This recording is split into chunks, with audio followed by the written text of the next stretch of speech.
ঠাকুরগাঁও সদর উপজেলার আখানগর ও বড়গাঁও ইউনিয়নের দুটি গ্রামে প্রায় ২ শতাধিক বাঁশ শিল্পের কারিগর রয়েছে। পূর্বপুরুষরাও ছিলেন এ শিল্পের সঙ্গে। এখন নতুন প্রজন্ম এই বাঁশ শিল্পের সঙ্গে যুক্ত হয়েছেন। কেউ বাড়ির আঙিনায় বা উঠোনে, কেউ বা বাড়ির পাশের সড়কে বসে বাঁশ দিয়ে নিপুণ হাতে তৈরি করছেন আসবাবপত্র।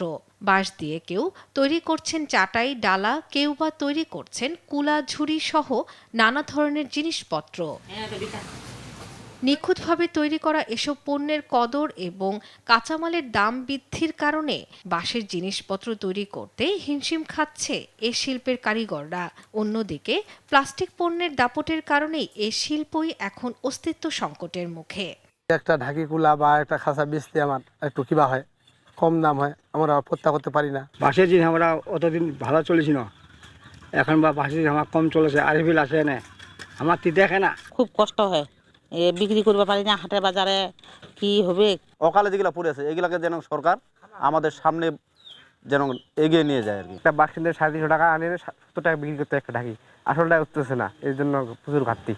বিভিন্ন উদ্যোক্তাদের স্বাবলম্বী করতে সরকারের পক্ষ থেকে নানা ধরনের সহযোগিতা করা হলেও বাঁশ শিল্পের দিকে নজর নেই।